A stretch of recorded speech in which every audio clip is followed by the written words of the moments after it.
If, like many churches this past weekend, you broadcasted live through a rig of Dreams and gaff tape, this video will give you an understanding of what it really takes to live stream well.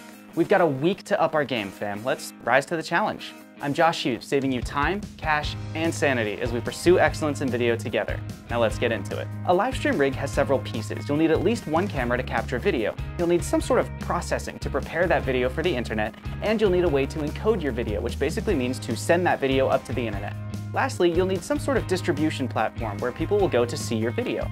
Here's an example that almost anybody can do. Use your phone as the camera. Process and encode that video using the Facebook app, distribute across the Facebook platform. Viewers will watch you live on Facebook. This is a very simple setup because it's all self-contained in your smartphone. But what if you want better picture quality? Here's another example, this time encoding to YouTube, just because that's another popular platform. You'll use a DSLR or a mirrorless camera to capture your video. I'll use my Nikon Z6 because I love my camera. Using the mini HDMI output, I can send live video from my camera to my laptop. I'll need a USB capture device as well so that my computer sees the camera as a webcam.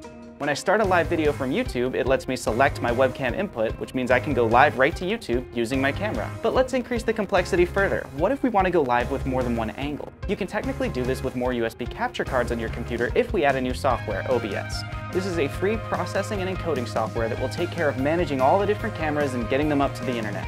This is the first time we've encountered a switching interface in this video, but it won't be the last. For setups involving multiple cameras, we need a way to switch between them. We call this tool a video switcher because, well, we're uncreative in this industry. To use OBS as your switcher, you need to first connect your cameras to USB capture devices. Open OBS and create two scenes, one for each camera.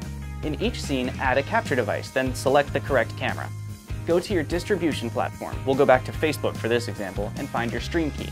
Copy this. Go into the OBS preferences and paste your key into the stream key dialog box. Click Go Live. You can now switch between your inputs. Now, supposing you want to take it to the next level. You can use an external video switcher to get a multitude of better options and a much easier user experience. I recommend starting with the Blackmagic ATEM Mini. It will take all of your HDMI inputs and then connect to your computer with a USB. OBS will see this switcher as one device, which means you don't need to change scenes. You can go live straight to Facebook or YouTube, or you can use OBS but only have one scene. Now you can switch between your cameras using the hardware buttons. Now let's talk about how broadcasters do it. We're going to use higher quality broadcast cameras, a hardware video switcher, and a whole gamut of tools in this next example. I'll walk you through a tour of the setup my company put together for a local church. First, your cameras. These will output signal using HDMI, fiber, or SDI cables. However the signal travels, it'll connect back to your switcher. The switcher can be controlled from a PC or with a hardware panel. In addition, you can send color control information back to some of your cameras if you choose the right hardware. We'll send the output from our switcher to several places.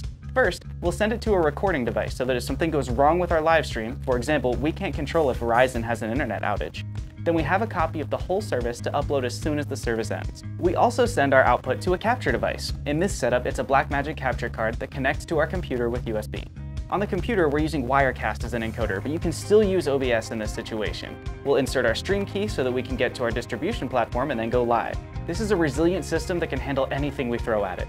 Having multiple camera angles allows us to make transitions less awkward and keep the feed engaging.